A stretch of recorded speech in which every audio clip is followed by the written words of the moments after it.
지난해 김정은 위원장의 세 차례 중국 방문이 남북, 북미 정상회담을 앞두고 이루어졌죠. 그만큼 북미 정상회담이 임박한 것으로 보인다는 관측도 나오고 있습니다. 이 소식은 취재기자 연결해서 알아보겠습니다. 한현희 기자. 네, 외교부입니다. 예, 김정은 위원장의 중국 방문은 새벽까지는 추측만 난무했거든요. 북한 방송도 공식 발표를 했습니까? 네, 그렇습니다. 오늘 아침 북한 언론들도 김정은 위원장이 중국을 방문한다고 보도했습니다. 방문 기간은 아까 전해드린 것처럼 오는 10일까지로 부인인 리설주 여사도 동행했다고 밝혔습니다. 또 이번 방문이 중국 시진핑 주석의 초청에 의한 것이라고 설명했습니다.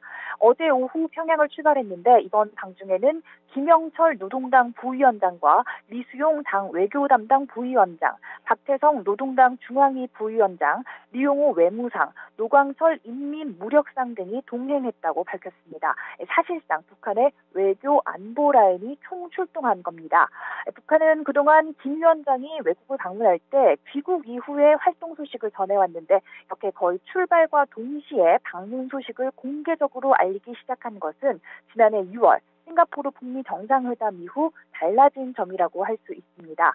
당시 북한 언론은 김정은 위원장이 싱가포르에 도착한 다음 날 방문 사실을 보도했는데요.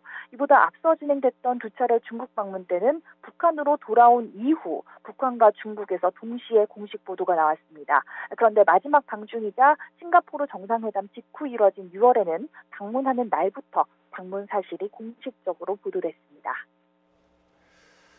네, 게다가 오늘 또 김정은 위원장 생일이라고 하던데 하필이면 지금 이 시점에 김정은 위원장이 중국을 방문한 이유가 있을 텐데요. 그 배경은 어떻게 분석이 될까요? 네, 어제 트럼프 미국 대통령이 2차 북미 정상회담 장소를 협상 중이고 머지않아 발표할 수 있을 것이라는 발언을 한 직후 이뤄진 중국 방문이라서 더 주목되고 있습니다.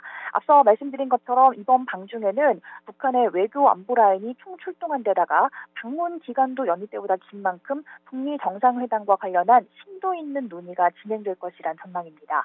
김정은 위원장은 주요 정상회담을 앞두고 중국을 먼저 찾아왔습니다. 지난해 3월 처음으로 중국을 방문한 이후 상반기에만 모두 3차례 중국을 찾았는데 모두 남북 혹은 북미 정상회담 시점과 인접해 있습니다. 지난해 3월 방문은 첫 남북 정상회담을 한 달 앞둔 시점이었고요. 북미 정상회담을 한 달가량 앞둔 지난 5월에도 중국을 방문했고 북미 정상회담 직후인 지난 6월 또다시 중국을 방문했습니다. 지난해까지의 전례로 봤을 때 북미 정상회담을 앞두고 중국과 비핵화 전략 등에 대한 논의가 진행될 것으로 보이는데요. 트럼프 대통령의 발언과 김정은 위원장의 전격적인 중국 방문으로 북미 정상회담이 임박했다는 관측이 나오고 있습니다. 지금까지 외교부에서 YTN 한영입니다.